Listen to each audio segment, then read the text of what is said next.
प्रभु के नाम की माँ हो, मैं प्रभु को धन्यवाद देता हूँ कि आप लोग के साथ प्रभु की आराधना करने के लिए उन्होंने मदद की है।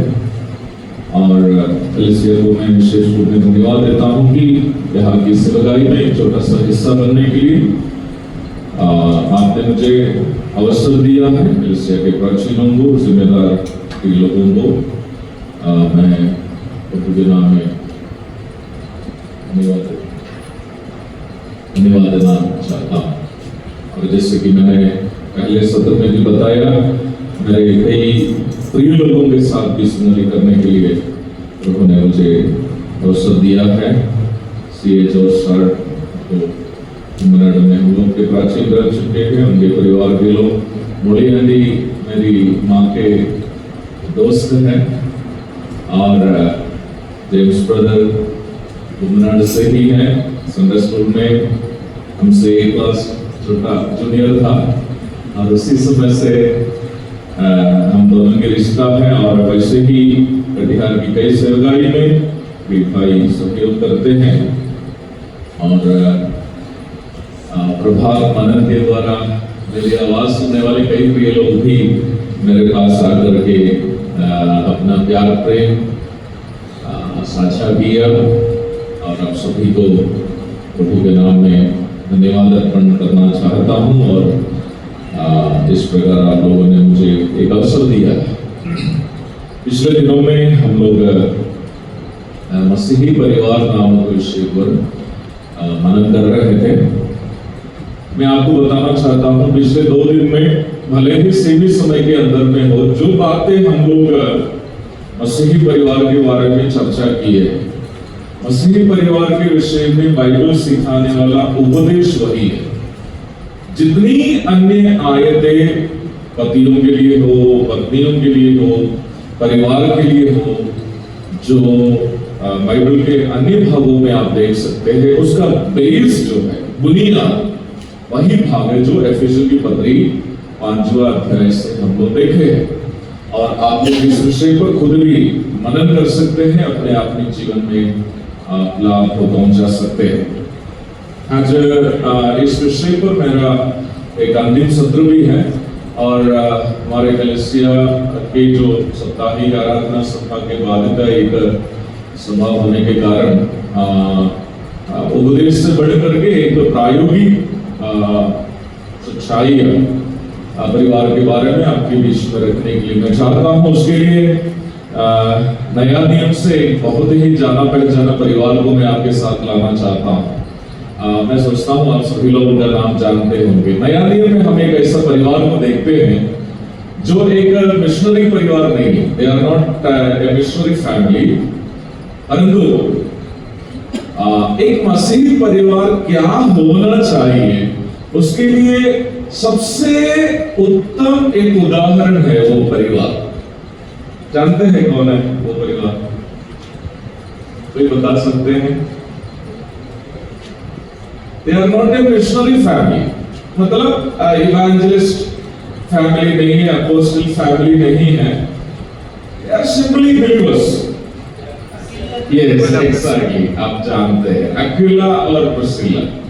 अक्विला और प्रिस्किला के बारे में परमेश्वर के वचन में पवित्र आत्मा हमारे सामने बहुत अच्छी तरीके से समझाए हुए हैं।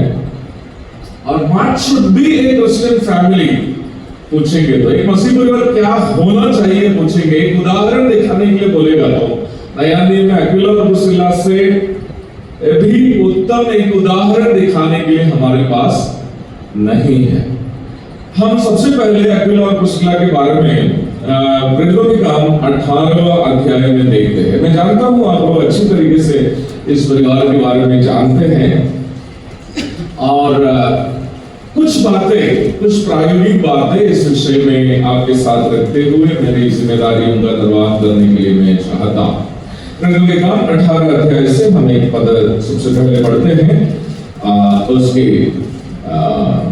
दूसरी आयत को हम पढ़ेंगे। प्रेरितों के काम Acts chapter 18 verse 2। वहाँ उसे अक्विला नामक एक यहूदी मिला, जिसका जन्म 29 में हुआ था।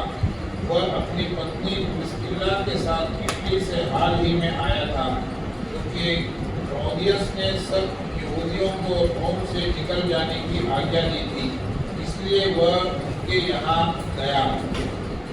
अक्विला और प्रिस्किल्ला के बारे में सबसे पहले हम नया नियम में इसी पद में देखते हैं, प्रेरितों का 18 अध्याय उसकी दूसरी आयत में। एक यहूदी परिवार था, यहूदी मसीही परिवार था, और जो रोमी सम्राट का जो आदेश था कि यहूदी लोग रोमी शहर को छोड़ देना है, तो उस आदेश के अनुसार अक्विला और प्रिस्किल्ला रोम को छोड़ करके ज्यादातर यूनानी सभ्यता से प्रभावित कुरिन्थुस नामक शहर में आकर के रहने लगा है।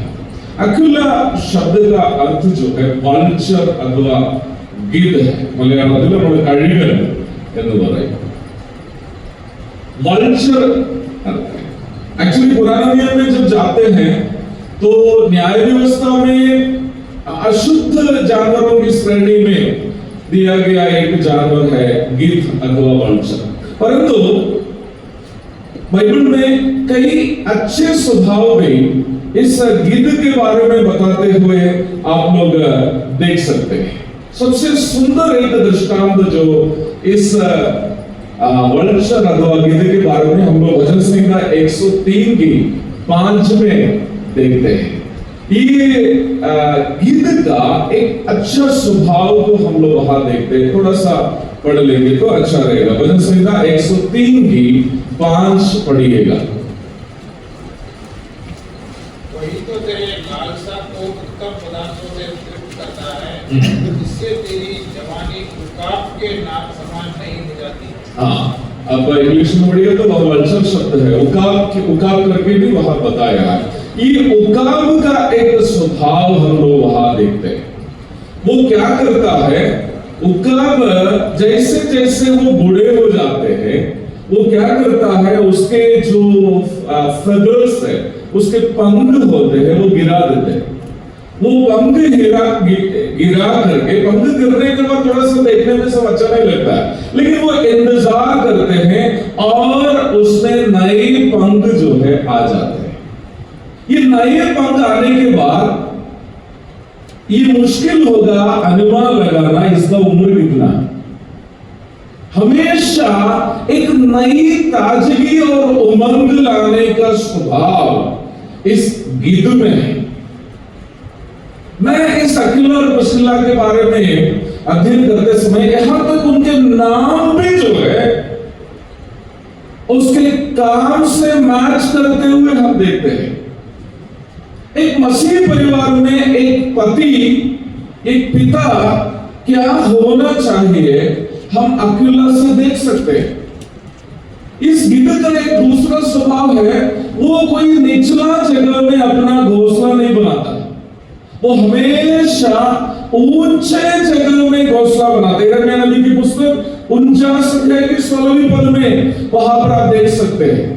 वहां पर एक नकारात्मक परिप्रेक्ष्य वहां बताए, लेकिन आप वहां गिद्ध का एक स्वभाव को देख सकते हैं। वहां पर परमेश्वर का आत्मा कहते हैं तुम गिद्ध के समान ऊंचाई पर अपना जो है घोंसला बनाओगे, तब भी करके दूसरी एक बात कहने के लिए बताते हैं। लेकिन मैं वहां से गिद्ध का एक स्वभाव केवल आपके सामने सूचित करना चाहते हैं कि वो बहुत ऊंचाई पर अपना बसेरा बनाता, घोंसला बनाता और हमेशा नई ताजगी और उमंग लाने के लिए चाहने वाला एक पक्षी है ये गिद्ध जो है। मेरे प्यारो, परिवार में सबसे महत्वपूर्ण एक हिस्सा निभाने वाला व्यक्ति है पति। और मैं और यहां जितने भाई लोग बैठते हैं, हमारा एक बहुत ही महत्वपूर्ण जिम्मेदारी है परिवार में। अगर एक परिवार में पति या पिता का जीवन निचला स्तर में होगा, आप इस बात पर यकीन मानिए वो पूरे परिवार का आत्मिक स्थिति निचला होगा। आप लड़कियों से पूछिए, यहां तक लड़कियों से भी पूछिए, उनका सबसे पहला रोल मॉडल आदर्श व्यक्ति कौन है पूछेगा, उनका पिता होगा। कई लोग इस बात को जानते नहीं है कि बच्चों का जो स्वभाव का जो रूपरेखा है वो उसके पहला 4 साल के उम्र में ही होता है।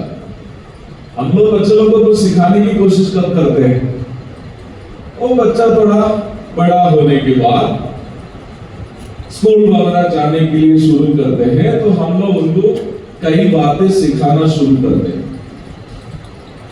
लेकिन आप ज्ञानी लोगों से पूछिएगा, वो बताएगा बच्चे लोगों का ये ब्रेन 4 साल की उम्र तक ऑलमोस्ट खाली है, और उस 4 साल की उम्र में ब्रेन का ग्रोथ 4 साल में कंप्लीट हो जाता है। उसका जो ग्रोथ है, इस 4 साल की उम्र में बच्चे को आप क्या दिखाते हैं, क्या समझाते हैं, उसके सामने आपका रवैया क्या है, वो सब बच्चे का भी स्वभाव होगा। 4 साल की उम्र में मां को पीटने वाले, पत्नी को पीटने वाला पति का बच्चा he can be N abusive child. 4 साल के अंदर की बात बोल रहा है। पति के साथ लड़ाई करने वाली पत्नी के बच्चे 4 साल के अंदर, ये बच्चा बड़े होकर के he will be a quarreling child, लड़ने वाला बच्चा हो सकता है। मेरा और आपका बहुत बड़ी जिम्मेदारी है कि हम अपने परिवार के आत्मिक स्तर को ऊंचा रखें। उसमें पहला दायित्व जो है पिता का है, नहीं तो पति का है। आप क्या चाहते हैं अपने बच्चे बने, वो किसको बनना है? मैं क्या चाहता हूं कि मेरा बच्चा बने, वो पहले मुझको बनना है। मेरा बच्चा जब जन्म लिया, मुझे सबसे अधिक खुशी और डर लगा हुआ एक बात में बोलना चाहता। मेरा पहला बेटा जफिर जब जन्म लिया था, जन्म में बहुत छोटा बच्चा है, मुझे लगता है कि शायद वो 1 साल समथिंग ही होगा। उस समय में एक चीज देख करके मुझे थोड़ी सी खुशी भी लगी, थोड़ा सा डर भी लगा। बात ज्यादा कुछ नहीं है, मैं देख रहा था उसको एक बार बिस्तर में लटाए हुआ था। वो कैसे सो रहा था मालूम है? वो ऐसा सो रहा था, ऐसा सो रहा था। ये देखकर आप सोचिए, आपको पता है मुझे क्यों खुशी लगी? मैं भी बिस्तर में ऐसा ही सोता था, हाथ सब फैला करके, जैसे क्रूस पर यीशु मसीह था। और मेरी मां अक्सर बोलती थी कि जिस बिस्तर में ये लड़का सोता है उधर फिर दूसरा कोई सो नहीं पाएगा। और मेरे साथ उन दिनों में कोई भी सोएगा उसको पक्का लात मिलेगा। मुझे ये बात देख करके बड़ी खुशी लगी कि मेरा ही बेटा है। डर किस बात की लगी मालूम है? अरे सोने का स्वभाव तक इसमें आ गया है, और बाकी मेरा स्वभाव भी इसमें आ जाए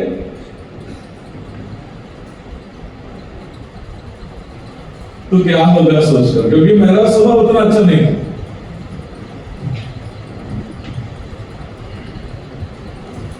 मुझे डर लग गया। सच कहेगा तो शादी के बाद में अधिक मुझे सुधारना शुरू कर दिया, क्योंकि मुझे इस बात पर डर लगने लगा कि मेरा बच्चे मेरे ही तरह बनेगा। भय देने वाली बात है। हम अपने पत्नी के साथ अभद्र भाषा में बात करते हैं, और हम चाहते हैं कि हमारे बच्चे नम्र बने। होगा? होगा? नहीं होगा।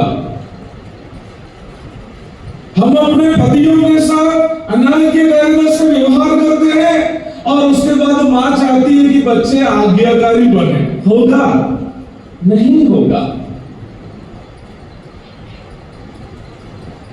We must be vultures in our family. हमें अपने परिवारों में गिद्ध बनना है।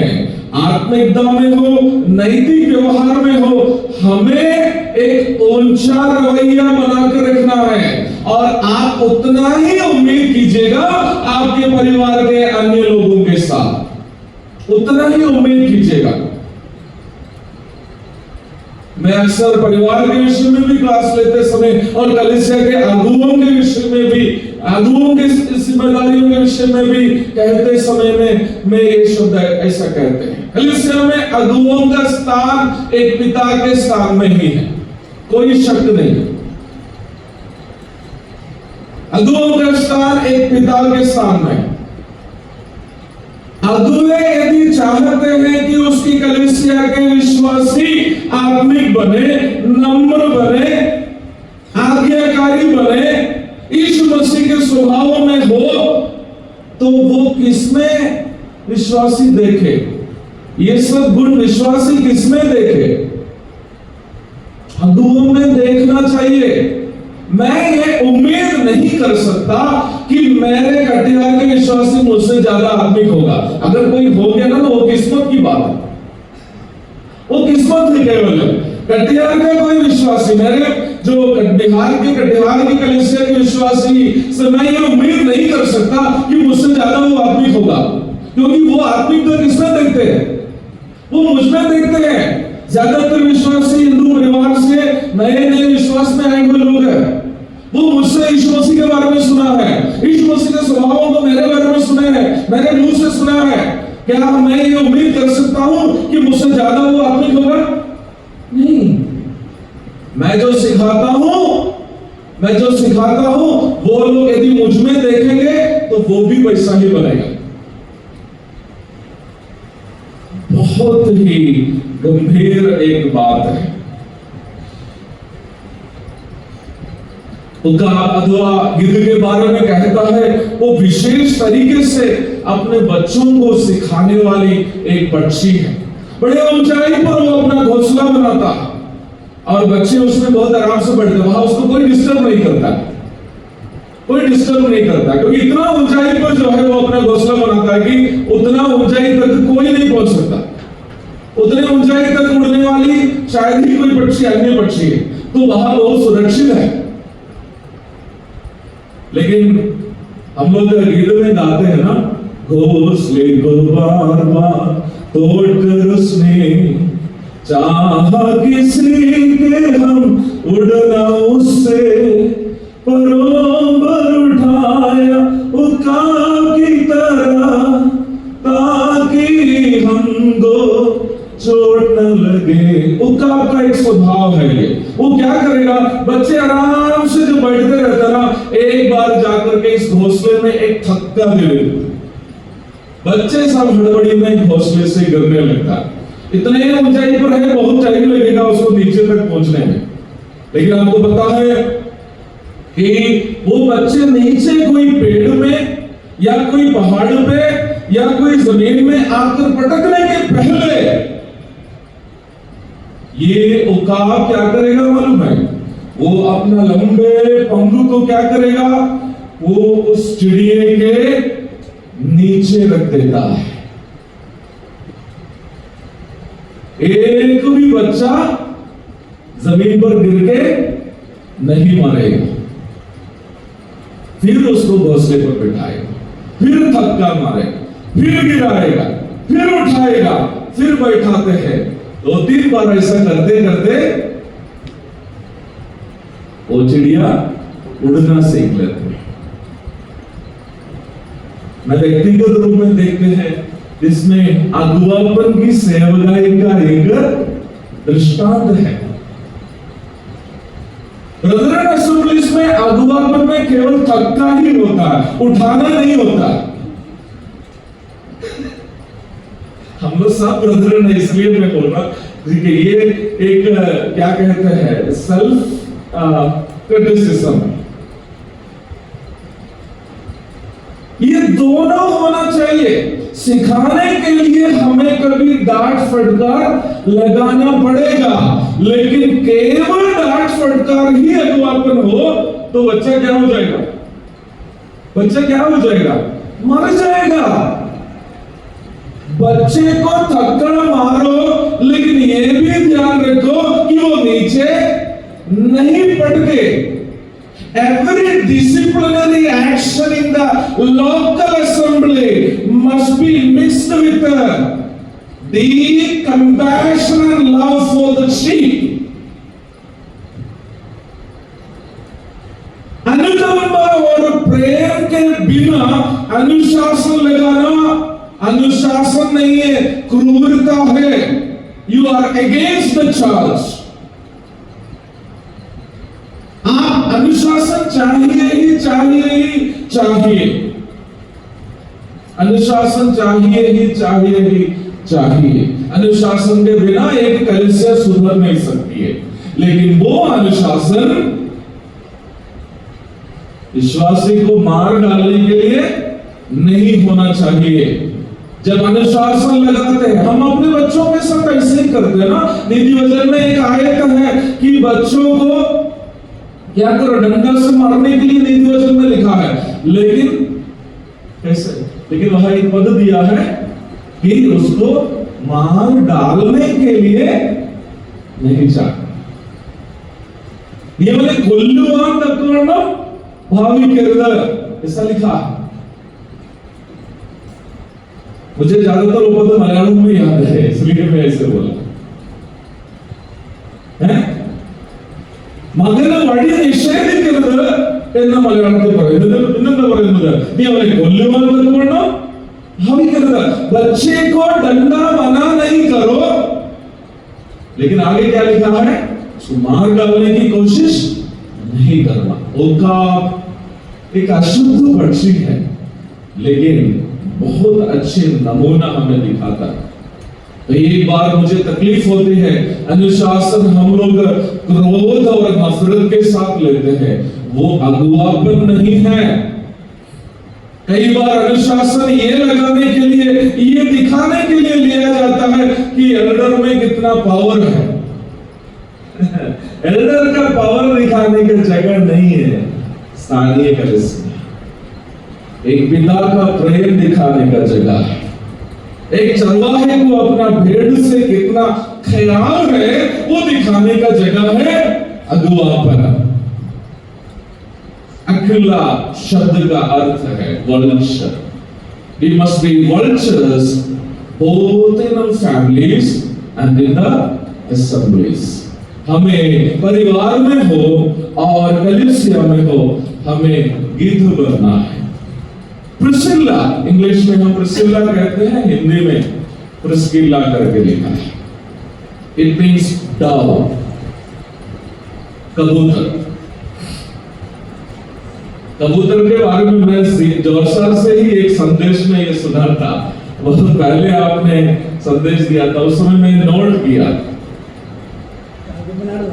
हाँ, कबूतर इज ए फेथफुल बर्ड। मैंने सार से ये बात सुना कि कबूतर एक लाइफ में एक ही पार्टनर के साथ रहता है। अन्य जानवरों में सब देखिए, हम लोग जैसे इंसान में जो है एक पति एक पत्नी के साथ रहना, उस तरह का नैतिकता जानवरों में नहीं रहता। लेकिन कबूतर के बारे में सुना है कि वो अपना पूरे जीवन काल में एक ही जो जीवन साथी के साथ रहता है।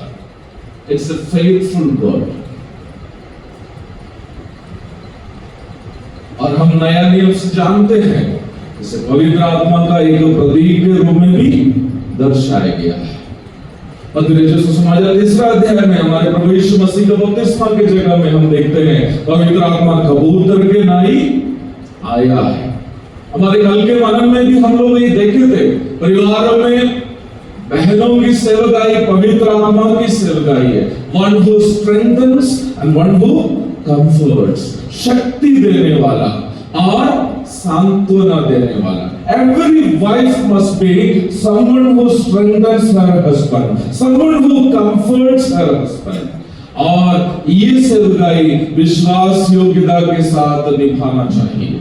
आज के जमाने में विशेष करके व्हाट्सएप, फेसबुक और अन्य सोशल मीडिया के समय में बहनों में विश्वास योग्यता बहुत अधिक कम हो जाने वाले एक जमाने में हम जीवन बिता रहे हैं। लेकिन मसीही बहनों को विश्वास योग्यता बनाए रखना जरूरी है। अगर आप चाहते हैं कि आपका पति आपसे विश्वास योग्य रहे, अगर आप चाहते हैं कि आपके बच्चे अपने जीवन में विश्वास योग्य रहे, अपने पारिवारिक जीवन में हो, अपने आत्मिक जीवन में हो, परमेश्वर से हो, कलीसिया से हो, अपनी नौकरी में हो, वो आप चाहते हैं कि आपके बच्चे विश्वास योग्य रहे, ये विश्वास योग्यता मान लो अपने जीवन के द्वारा बच्चों के सामने दर्शाए। अवश्य ध्यान देना है। अकेला और कुशला के पारिवारिक जीवन ढेर सारी बातें हमें सिखाता है। जब हम लोग प्रेरितों के काम 18वां अध्याय में आने के समय पर their family was truly a Christian family. एक पक्का मसीही परिवार, एक मसीही परिवार जो मिशनरी फैमिली नहीं है, प्रभु की सेवा में, प्रभु के कार्यों में कैसे उपयोगी हो सकता है, वो इनके जीवन से हम लोग देखते हैं। 18वां अध्याय की तीसरी पद को हम लोग पढ़ते हैं। Acts chapter 18 verse 3। उसका और उनका एक ही उद्यम था, इसलिए वह उनके साथ रहा और वे काम करने लगे।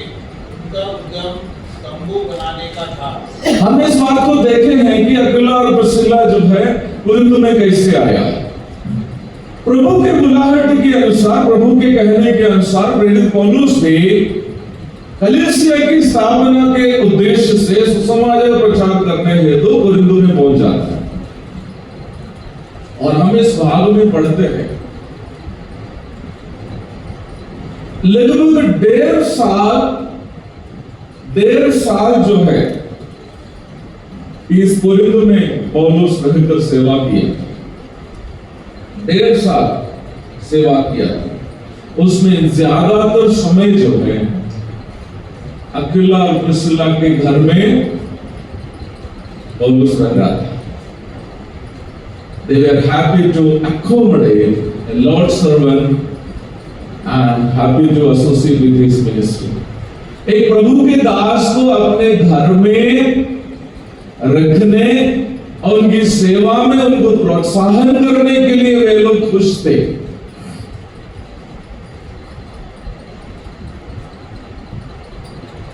क्योंकि वे लोग समझते थे कि प्रभु की सेवा में सहभागी होना हर एक मसीह विश्वासी का दायित्व है। हम जब बाइबल अध्ययन करते हैं ये बात बहुत ही स्पष्ट रूप में हमें समझ में आता है। सुसमाचार प्रचार की सेवा हर एक विश्वासी की सेवा। Every Christian ought to be participated in the gospel preaching ministry. But every Christian is not an evangelist.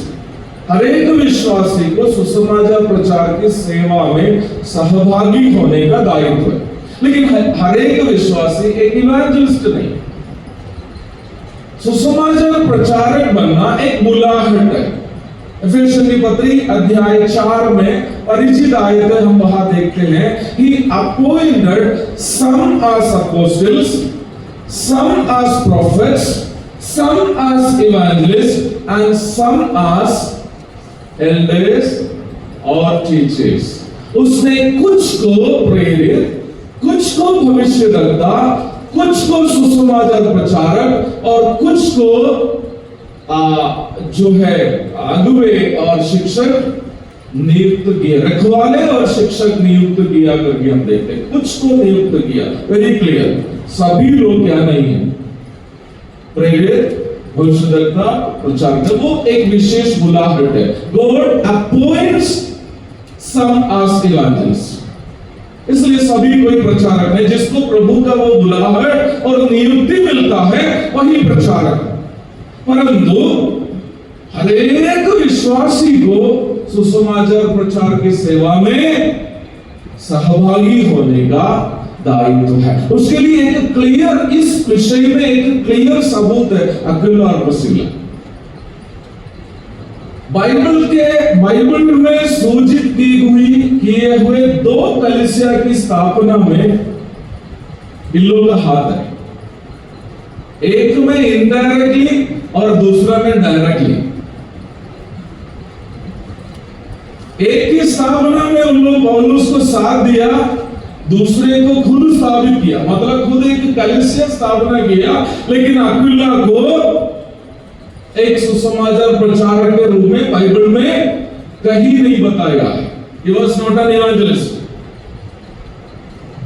लेकिन अपना मसीही दायित्व को समझने वाले एक परिवार थे अक्विला और Priscilla.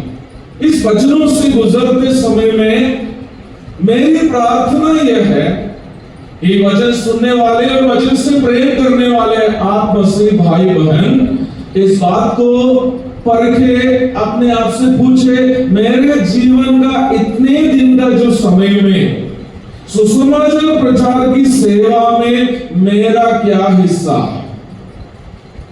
How much is my participation in the assembly planting ministry? This question should be asked by everyone to themselves. अपने आप से ये सवाल करना, हर एक विश्वासी को सुसमाचार प्रचार की सेवकाई में दायित्व है। 1.5 साल प्रेरित पौलुस कोरिन्थ में से हुए। आपको एक बात याद रखना है, पौलुस जब यरूशलेम छोड़कर अन्य जातियों के बीच की ओर आते समय में यरूशलेम में सारे यहूदी संप्रभुतावादी पौलुस के विरोधी थे। यरूशलेम में उनको रहने ही नहीं दे रहे थे। विश्वास में आकर यरूशलेम की कलीसिया में घुसे। विश्वासी लोग बोला, अच्छा है कि आपने उद्धार पाया, लेकिन यहाँ आना नहीं, क्योंकि हमें भरोसा नहीं दूसरा कौन सा षड्यंत्र लेकर आता। तब बरनबास ने उनको लेकर कहां चले गए? अंताकिया चले गए। सेवा शुरू करने के बाद अंताकिया में और अन्य क्षेत्रों में भी यहूदी संप्रभुतावादी लोग आकर के पौलुस को परेशान करने लगा। फिर वहां से भागकर वो कोरिन्थ आ रहा। ये परिवार कौन है? अक्विला और प्रिस्किला यहूदी परिवार। उनको इसका परवाह नहीं था कि यरूशलेम के बड़े साहब लोग इनका विरोधी है। इनको इतना ही केवल सोचता ये क्यों आए हैं। മലയാളത്തിൽ പറഞ്ഞ യെരൂശലേമിലെ വലിയ അച്ചായന്മാരുടെ കണ്ണിലെ കരടാണ് പൗലോസ് എന്ന് അക്വിലായും പ്രിസ്കിലയും ചിന്തിച്ചില്ല। यरूशलेम के बड़ा बाबू लोग की आंख का ये तिनका है, लेकिन उसका परवाह किसने नहीं किया? अक्विला और प्रिस्किला नहीं किया। उनको इस बात का कन्विक्शन था कि ये प्रभु के दास है, ये सेवा के लिए आया है, इनका साथ देना हमारा दायित्व है। परिणाम क्या निकला? एक कलीसिया कोरिन्थ में उत्पन्न हुआ है। वो लोग ना केवल सुसमाचार प्रचार को घर में रखने वाले थे, सुसमाचार प्रचार के साथ यात्रा करने वाले भी थे। 18 अध्याय के आप 18 और 19 को पढ़िएगा। कोरिन्थियों के काम 18 अध्याय उसकी 18 और 19। पौलुस बहुत दिन तक वहां रहा। फिर भाइयों से विदा होकर किंक्रिया में इसलिए सिर मुंडाया क्योंकि उसने मन्नत मानी थी, और जहाज पर सीरिया को चल दिया, और उसके साथ प्रिस्किला और अक्विला थे। हाँ, आप लोग सोचिएगा कि पौलुस के साथ यात्रा करना एक आसान काम है। आसान काम नहीं था। ये दिन में सेवा करेगा, रात में काम भी करेगा। बहुत पहले यरूशलेम का एक धनी घर का लड़का प्रचारक बनने के लिए ट्रेनिंग के लिए गया था उसके पास। कुछ दिन रहने के बाद लड़का को पता चला इसके साथ रहेगा तो रात में नींद भी नहीं मिलेगी, दिन में खाना भी नहीं मिलेगा। लड़का का नाम आप लोग जानते हैं ना? नहीं जानते? कौन जानता है? हाँ, मैं जोक बोलता हूँ, ये आप लोग से नहीं है, मैं अपने कलीसिया के बाइबल स्कूल के स्टूडेंट्स को सब ये बात बोलते हैं। कुछ सवाल जब पूछते हैं, जवाब नहीं देने के बाद मैं उन लोग से, आप लोग से नहीं है ये बात, ठीक है, मैं ऐसा बोलता हूँ, ये सब बात जानने के लिए एक काम करना है। क्या काम है? पूछता हूँ, कौन काम है? बाइबल पढ़ना है। आप लोग से नहीं है, हमारी कलीसिया बोलने वाली बात है, बस आपको मैं याद दिलाया। वो लड़का कौन है, वो कहाँ गया था, तो ये सब जानने के लिए एक काम करना क्या है? हाँ, राजकुमार भाई, हम लोग अपने लोग है ना। हाँ, क्या करना? बाइबल पढ़ना, ठीक है। मार्कुस वहां गया, रात में नींद नहीं, दिन में खाना नहीं। लड़का एक दिन चुपके से भाग गया। पौलुस के साथ सेवा में सहयोग करना एक आसान काम नहीं था, लेकिन अक्विला और प्रिस्किला को अच्छा लगता था, क्योंकि वो इस बात को जानते थे, वह जो कष्ट उठा रहे हैं वो अपने लिए नहीं, परमेश्वर के राज्य के लिए। पिछले दिनों में मैं और जेम्स ब्रदर सब कई ऐसे मिशन यात्राएं की है। हम लोग -डिग्री सेल्सियस में अरुणाचल प्रदेश में जाकर के जमीन पे सोए थे। असम में कई जगह में इस तरह यात्रा करने के लिए प्रभु ने हम लोगों की मदद की है। 2 महीना पहले हम लोग नेपाल में एक ऐसा पहाड़ चढ़ा था, मुझे आज भी सोचते समय में डर लगता है। लेकिन हम लोगों के जैसे प्रभु के सेवा करने वाले प्रभु के दासों के साथ आप लोग जैसे बड़े बड़े लोग जब आ जाते हैं ना, हम लोग को उत्साह बढ़ जाते हैं। हम लोग ये सोचते हैं, अरे ये लोग अपने काम धाम भी छोड़ करके हमारे साथ आए हैं, तो हम जो सेवा के लिए बुलावा में लगे हुए हैं, हमें कितना अधिक मेहनत करनी है। एक प्रोत्साहन बन जाते हैं हम लोग। इसलिए निश्चित तौर पर समय मिलेगा तो जरूर कोई ना कोई प्रभु के दासों के साथ कुछ समय बिताएगा। मैं आप लोगों को बुलाता हूँ, कटिहार आ जाइएगा, आप लोगों को खाना पीना सब हम लोग दे देंगे, आपको पेमेंट करने की जरूरत नहीं है। हमारे सेवा सुविधाओं में आपको आराम करने का भी जगह मिल जाए, आप आकर के कुछ दिन हमारे साथ रहिएगा। आपको लगता है कि ये एक छोटी सी सुविधा ही है?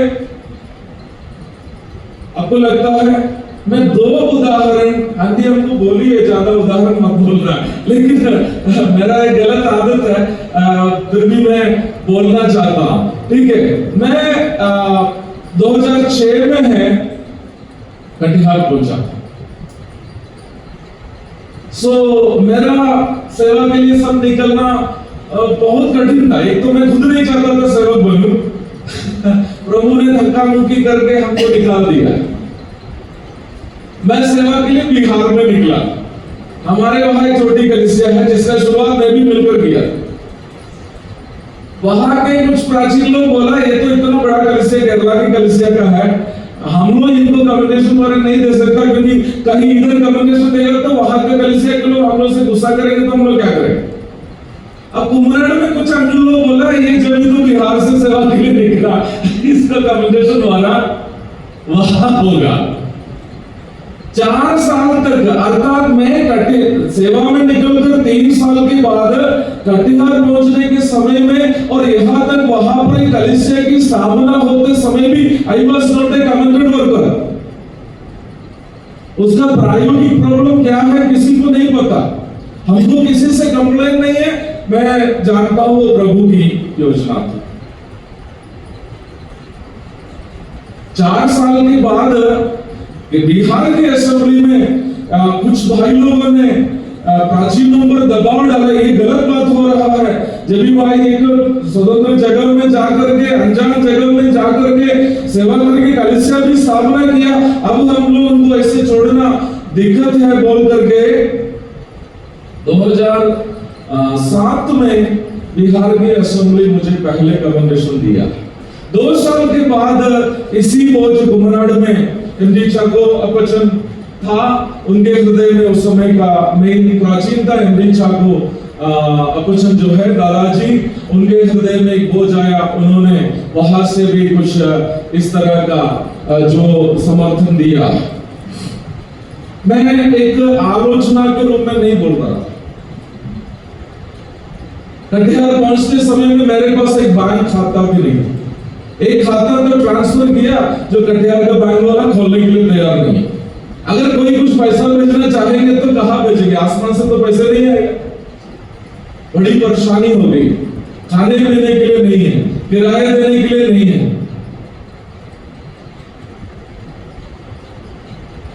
मेरी पत्नी भी हमको बोली है क्यों ना हम लोग कुछ और काम भी करें। मैंने बोला मैं तो सेवा में निकलना ही नहीं चाहता था, मैं काम करके ही जीना चाहता था, लेकिन प्रभु ने हमको जबरदस्ती निकाला, अब तो सेवा ही करेंगे चाहे जीना है मरना है। परंतु अंदर से बहुत बड़ी निराशा आने लगा। कहीं निर्णय तो गलत नहीं हुआ, कहीं आवेश में तो निकला नहीं, कहीं भावुकता में तो निकला नहीं, बड़ी निराशा आने लगा। उस समय में अभी वर्तमान में बॉम्बे में रहने वाला और पहले बेंगलुरु में रहने वाला एक मसीही परिवार को फोन करके बताया कि हम लोग आपको मिलने के लिए कटिहार आ रहे हैं। हम लोग आइए। वो ना हमारे मराठा असेंबली से है ना बिहार का असेंबली से है, तो लोग बोला आएंगे। लोग दो मसीही परिवार कटिहार आए।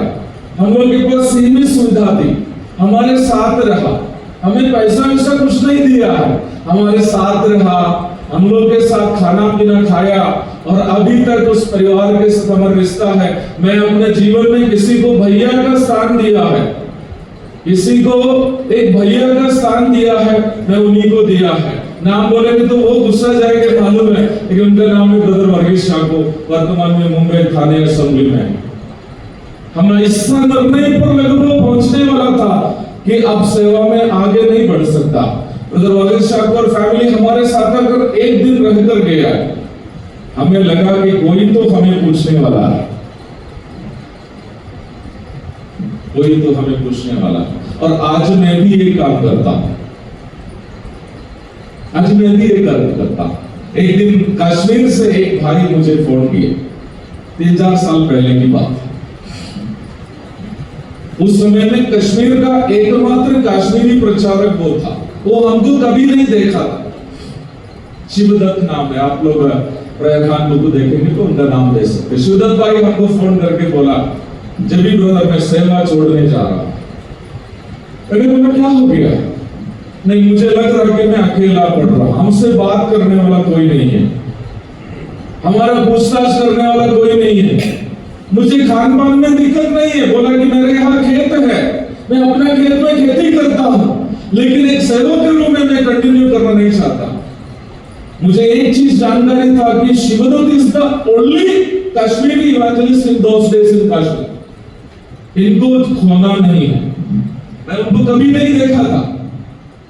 मैंने शिवदत्त भाई को बोला, ब्रदर अभी कोई निर्णय नहीं लेना, मैं आपको मिलना चाहता। प्रार्थना के बाद 3 महीने के बाद हम लोग कुछ लोग मिलकर के उनका घर ढूंढ करके कश्मीर गए। बस उतना ही किया जितना वर्गीस शाको ब्रदर ने हमारे साथ किया।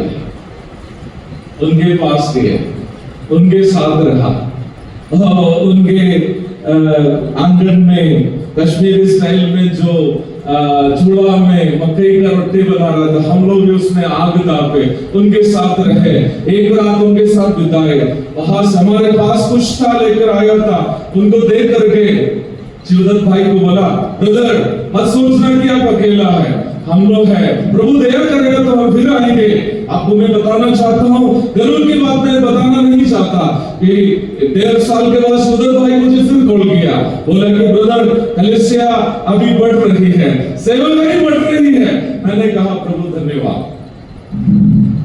क्या ये काम आप नहीं कर सकते? जरूर कर सकते हैं, समय निकालिए। आइसोलेटेड एरिया में असेंबली प्लानिंग मिनिस्ट्री में जो लोग इन्वॉल्व है उनके पास जाइए। आप बहुत कुछ करना नहीं है, उनके साथ रहिए। बस इतना कहिए, हम लोग आपके लिए प्रार्थना कर रहे हैं, हमारी प्रार्थनाओं में आप है। बहुत प्रोत्साहन होगा, क्योंकि बहुत सारे लोग प्रचारकों की आर्थिक के कष्ट के बारे में चिंतित रहते हैं, अन्य आवश्यकताओं के बारे में चिंतित रहते हैं, लेकिन बहुत से ऐसे क्षेत्र हैं, मैं आपको बताना चाहता हूँ, -20 डिग्री सेल्सियस में कश्मीर में ऊपर सेवा करने वाला एक तमिलनाडु का भाई है, 32 साल की उम्र में उनका शादी तक नहीं हुई है, लड़की जाने के लिए तैयार नहीं है, उनका मानसिक दर्द क्या होगा। नागालैंड में सेवा करने वाला रतीश भाई 38 उम्र में कोई लड़की नहीं मिल रही थी तो मणिपुरी लड़की से शादी किया है। हाल में मैं आसाम जब गया था, रतीश भाई एक दूसरा आदमी से ये सवाल किया, ब्रदर मेरी ये गलती है क्या कि मैं हिंदू परिवार से यीशु मसीह को ग्रहण किया। आप उम्मीद नहीं कर सकता है तो how much mental agony these Lord's servants are going through। आपका कुछ पल आप उनके साथ बिताएंगे एक परिवार के रूप में, उनके लिए बहुत बड़ा प्रोत्साहन हो सकता है। अकुला और प्रिस्किला पौलुस को केवल अपने घर में रहने ही नहीं दिया, उनके साथ वो यात्रा भी कर रहे थे। और इसी 19वीं पद में हम लोग देखते हैं पौलुस जो है उनको एफेसुस में छोड़ दिया है। पौलुस को इनका पोटेंशियल बहुत मालूम था। पौलुस सोचा इनको मेरे काम में ही लगा के रखना अच्छी बात नहीं, पौलुस ने उनको एफेसुस में छोड़ दिया। बाइबल पंडितों का अनुमान इस पद के आधार पर यह है, एफेसुस की कलीसिया की स्थापना ये नॉन मिशनरी फैमिली अक्विला और प्रिस्किला ने किया है। देखिए, पहले एक प्रचारक को अपने घर में अकोमोडेट किए, अब उनकी सेवा में साथ दे रहा है। अब खुद उन लोग क्या किया, एक कलीसिया की स्थापना किया है। नया नियम की लगभग 7 पुस्तकों की भूमिका एफेसुस की कलीसिया है। तो मालूम है इतना ज्यादा नया नियम को इन्फ्लुएंस किया हुआ एक कलीसिया है, भले नेगेटिव तरीके से हो या पॉजिटिव तरीके से हो। यूहन्ना ने जो सुसमाचार प्रेरित यूहन्ना एफेसुस की कलीसिया में अगुवाई की सेवा करते हुए समय में लिखा है। पहली, दूसरी और तीसरी पत्री यूहन्ना एफेसुस में अगुवाई करते समय में लिखा है। तीमुथियुस की पत्री जो है और एफेसुस से जो है पत्मोस के टापू में जाने के बाद प्रकाशित वाक्य की रचना किया। लगभग 7 नया नियम की पुस्तकों की भूमिका एफेसुस की कलीसिया है।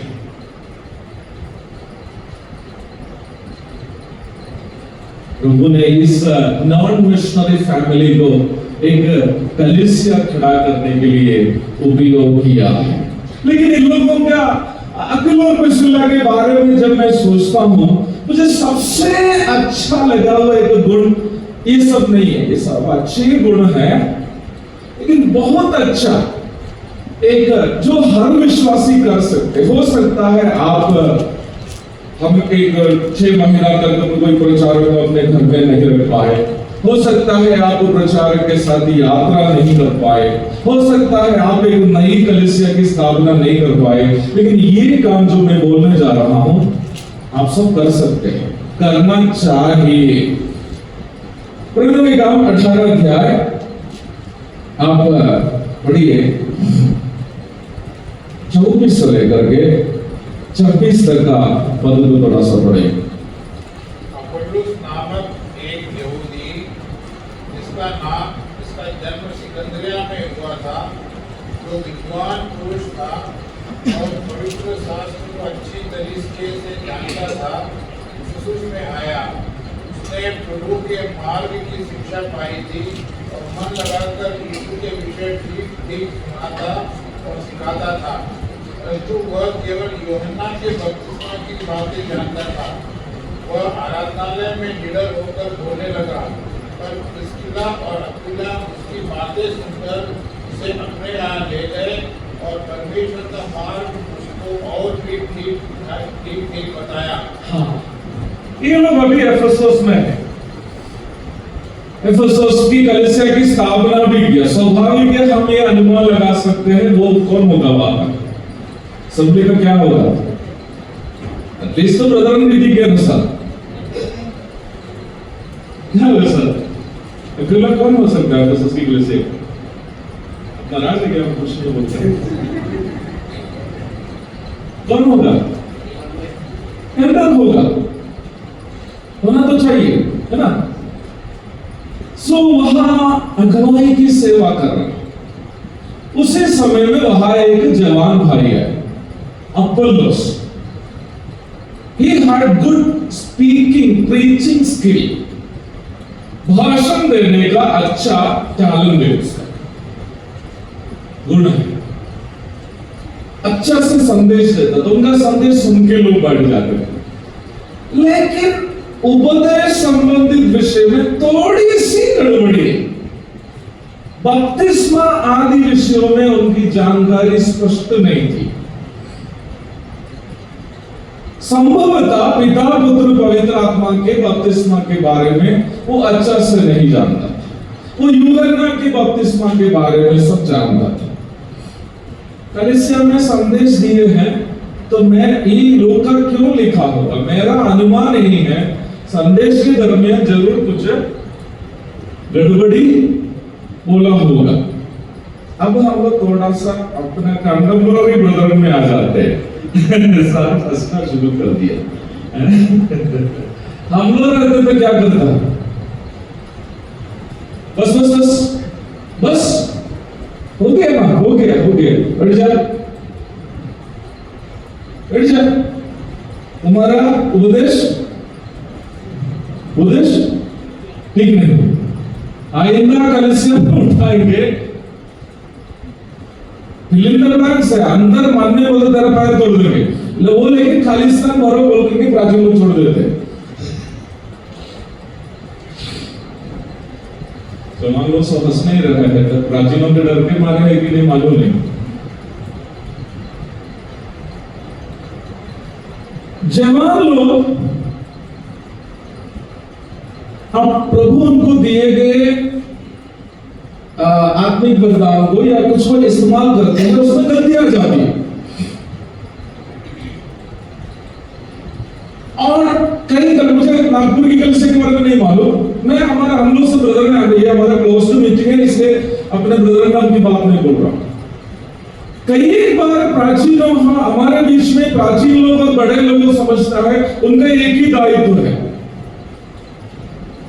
वो परीक्षा पेपर चेक करने वालों के समान, गलती है तो मैं पकड़ लूंगा और मार्क काट दूंगा। नो, मैं एक छोटा उदाहरण बोलना चाहता हूं, माफ कीजिएगा। ठीक है, मेरी एक गलती है, क्या की बिहार में विश्वासियों का एक व्हाट्सएप ग्रुप, उस व्हाट्सएप ग्रुप में एक बार एक जवान प्रचारक, उस समय उनकी शादी भी नहीं हुई थी, उनके मोबाइल से एक अश्लील पिक्चर ग्रुप में आ गई। जवान लड़का है, उस समय में उसको हमको लगता है 22-23-24 साल ही होगा, सेवा में नए निकला था। उसके मोबाइल से एक अश्लील पिक्चर, जो थोड़ा सा गंदा एक पिक्चर जो है व्हाट्सएप ग्रुप में आ गई। जैसे ही आ गया, ज्यादातर सीनियर इवांजेलिस्ट लोगों का नैतिकता और आत्मिकता एवरेस्ट चढ़ने लगा। इसको निकाल दो, उसका कलीसिया को बोलो, उसका कमेंडेशन विड्रॉ करो। अब फांसी देने जैसे यहूदियों को यीशु मसीह को मार डालने का ये नहीं था, इसलिए वो लोग पिलातुस को सौंप दिया करते थे। हम फांसी देने का अधिकार अगर बाकी प्रचारकों को होता ना, उस दिन उसको फांसी पर चढ़ा देता। मैं समर्थन नहीं कर रहा हूं। अब लड़का है कि उसकी चर्च का प्राचीन है, उसको एक चालाकी है, बता दिया होगा। लड़का तुरंत हमको फोन कर दिया, हमको फोन करके बोला जबी भैया धोखे से हुआ, मेरे मोबाइल से धोखे से एक पिक्चर गया। मैं बोला धोखा नहीं है, तुम बराबर अश्लील चित्रों को देखता था और अभी उसमें से एक पिक्चर रूप में आ गए। धोखा मत बोलना है, सच बोलोगे तो कुछ सॉल्यूशन होगा। तो बोला है हाँ भैया ये तुम्हारे लिए एक अवसर। मैं उसको पर्सनली बता, मुझे फोन किया, मैं बोला देखो प्रभु की ओर से वाणी है। मैंने उनको बताया तुम हमको अगर यकीन दिलाओगे कि दोबारा तुम्हारे मोबाइल में कोई अश्लील पिक्चर नहीं होगा, यकीन दिलाओगे तो कुछ सॉल्यूशन निकालने के लिए मैं कोशिश करूंगा। लड़का उसको पता है उसका तो भविष्य ही खराब हो गया, क्योंकि सभी सीनियर इवेंजलिस्ट लोग एकदम ग्रुप में AK-47 से शूट कर रहा है, इसको निकाल दो। तब मैं ग्रुप में जाकर के बोला है जवान लड़का है, गलती हो गई है, आप सब क्षमा करें, उसको एक और अवसर दिया जाए। ठीक है, प्रभु की महिमा हो। बाकी प्रचारक लोग मेरी बात को स्वीकार किया, बाकी फिर शांत हो गए। लेकिन एक व्यक्ति खड़ा होकर बोला है who the hell you are to support him? तुम लोगों ने आप कौन है कि इसका समर्थन करेगा? वो तो उसका असेंबली ये करेगा। एक्चुअली उसका एल्डर ही बोला था कि जब को कॉल करो, वो सॉल्व कर देगा। तो जैसे ही ये मैसेज आया ग्रुप में, उसका एल्डर ने पोस्ट किया है, हम लोगों ने इस विषय चर्चा किया, वो हम लोगों से माफी मांगा, तो हम लोग भी आपसे अनुरोध करते हैं कि इसको आप लोग क्षमा करें। इन्होंने अपनी गलती को स्वीकार किया है। मुझे नहीं पता आप सब मेरे साथ सहमत होंगे कि नहीं, लेकिन वो लड़का शादी किया, बिहार का एक जिले में गया जहां हमारी कलीसिया नहीं थी, उस जगह में जाकर सेवा किया, वहां अच्छी एक कलीसिया है। हमारे पास दो विकल्प था, उससे गलती, वो गलती है ही, पाप है ही, उसको सुधारा तो वो जाकर प्रभु के लिए उपयोगी हो गए। हमारे पास ये भी विकल्प था कि हमेशा के लिए उसको क्या करें, बर्बाद करें। दो विकल्प हमेशा हमारे सामने। हमारे कलीसियाओं में जवान लोग आते हैं, भाई बहन लोग आते हैं, आज 50 उम्र 60 उम्र में सब रहने वाले कोई भी व्यक्ति अपने 20 और 25 साल में दूध से धुले हुए नहीं थे। लेकिन कभी कभी हम लोग 50-60 उम्र के होने के बाद एकाएक हम लोग सोचने लगते हैं कि हम लोग पौलुस और पतरस बन गया। ये वास्तव में अपने आप को धोखा देना है। मैं इसलिए बोल रहा, अनुशासन करना है, लेकिन बाइबल में अनुशासन के नाम में दंड देने का अधिकार अगुओं को नहीं दिया है। दंड देना आत्मिकता का, बर्बाद करना आत्मिकता का संकेत नहीं है। अगर आपको डाउट है तो आप याकूब की पत्री में आइए, अगर आप इस पद के अनुसार खुद परखिए कि आप आत्मिक है कि नहीं। याकूब की पत्री अध्याय 5 पद 19 और 20। याकूब 5 की 19 और 20। हे मेरे भाइयों,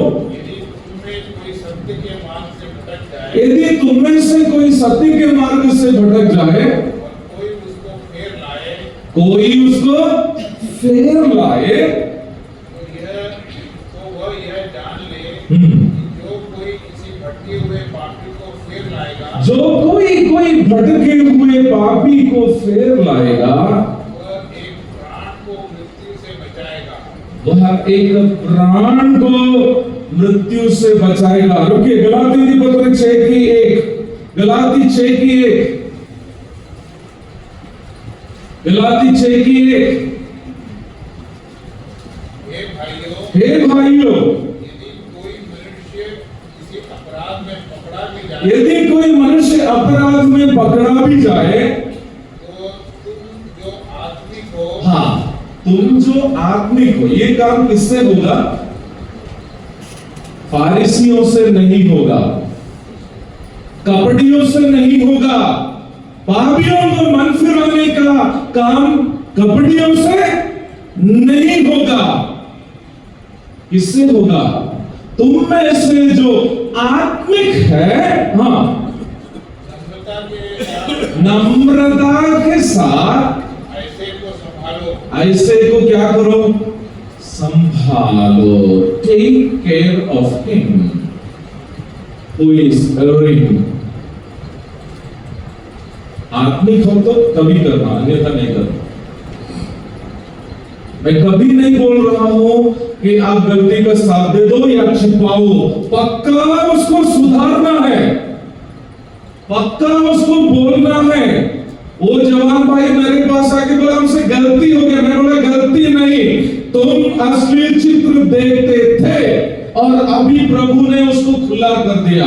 निर्णय ले लो कि दोबारा तुम नहीं करोगे, तो तुमको वापस लाने का काम नहीं करोगे। Discipline should be with compassion. वो हमारे घर में हो, कलीसिया में। अखिल और प्रिस्किला अपुल्लोस की आलोचना करके उसको बर्बाद करने की कोशिश नहीं किया। क्या किया? उसको घर में लेके आया। मुझे वो बहुत अच्छा लगता है। एक क्रिश्चियन फैमिली के रूप में हम लोग करने लायक बहुत बड़ा काम है। मैं आप सबसे मैं कलीसिया से ये संदेश के दरमियान में कहना चाहता हूँ। वो बहुत थोड़ा पढ़िए, 18 का 26 पढ़िएगा प्लीज। 18 का 26। वह आराधनालय में निडर होकर बोलने लगा, पर प्रिस्किला और अक्विला उसकी बातें सुनकर उसे अपने यहाँ ले आया। Their home was a Bible training center. The house of Aquila and Priscilla was a Bible training center. कलीसिया के जवानों को वचन में मजबूत करते थे। मुझे ये बात कहने के लिए बहुत शर्मिंदा लगता है कि बहुत सारे ब्रदरन परिवारों में, घरों में कलीसिया के प्राचीनों की निंदा होती है, एक दूसरे का बुराई चर्चा की जाती है, एक दूसरे की बदनामी का काम होता है। बट अक्विला और प्रिस्किला का घर एक सुधार गृह था। वहां जवानों को प्रशिक्षण देने वाला घर था। एटलीस्ट ये काम हम सब करना चाहिए। कलीसिया में कोई जवान भाई है, बुलाइए, एक कप चाय पिलाइए, कुछ समय उसके साथ बैठिए, वचन से उसको प्यार से समझाइए, उसके साथ बातचीत कीजिए, उसको अपने आत्मिक वरदानों का उपयोग करने के लिए आप उनको प्रोत्साहन दीजिए। एक ही पद दिखाकर मैं अपने शब्दों को विराम करना चाहता हूँ। आप पौलुस की ज्यादातर पत्रियों को आप देखेंगे, उसका अंत में आप अक्विला और प्रिस्किला का नाम देख सकते हैं। रोमी की पत्री 16वां अध्याय उसकी 3 और 4 पद को पढ़िएगा। रोमी की पत्री 16वां अध्याय उसके 3 और 4। प्रिस्का और अक्विला, अब नाम बदल गया है। हम लोग किसको शॉर्ट में बुलाते हैं? नाम छोटा करके किसको बुलाते हैं? जो हमारे दिल के करीबी है। पौलुस की इतनी सेवा की है वे लोग, और सिस्टर प्रिस्किला को अभी पौलुस क्या बुला रहा है? प्रिस्का। प्रिस्का और अक्विला को पढ़िएगा। प्रिस्का और अक्विला को जो मसीह यीशु में मेरे सहकर्मी हैं, मेरे सहकर्मी। दे आर नॉट इवेंजलिस्ट, लेकिन पौलुस उनको क्या बुला रहा है? They are my coworkers. क्योंकि मेरी सेवकाई में जितना मेरा योगदान है उनका भी है। पढ़िएगा। उन्होंने मेरे प्राण के लिए अपना ही जीवन जोखिम में डाल दिया था। अपना प्राण जोखिम में डाल दिया। अब रोमी की पत्री 16वां अध्याय पढ़िएगा, पौलुस एक लंबी सूची वहां देते हुए आप देख सकते हैं।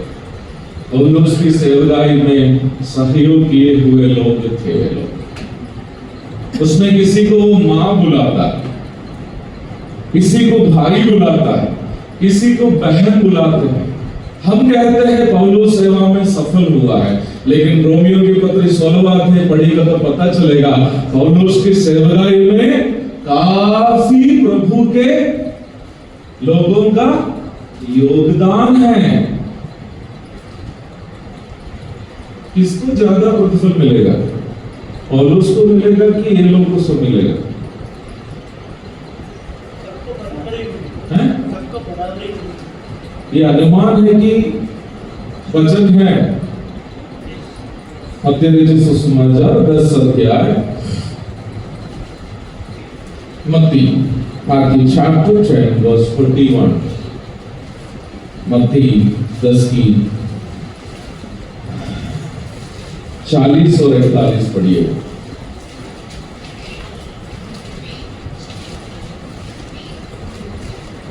जो तुम्हें ग्रहण करता है जो तुम्हें ग्रहण करता है वह मुझे ग्रहण करता है, मुझे ग्रहण करता है, जो मुझे ग्रहण करता है जो मुझे ग्रहण करता है वह मेरे भेजने वाले को ग्रहण करता है, वह मेरे भेजने वाले को ग्रहण करता है। जो भविष्यवक्ता को भविष्यवक्ता जानकर ग्रहण करे भविष्यद्वक्ता को भविष्यद्वक्ता जानकर ग्रहण करता है, वह भविष्यवक्ता का बदला पाएगा भविष्यद्वक्ता का रिवार्ड, बदला, प्रतिफल पाएगा। और जो अर्थात ये जितने भी लोग पौलुस की सेवकाई में सहयोग किया, परमेश्वर जब पौलुस प्रेरित को मसीह के न्यायासन में प्रतिफल बांटते समय में हम वहां लंबा एक कतार देखेंगे।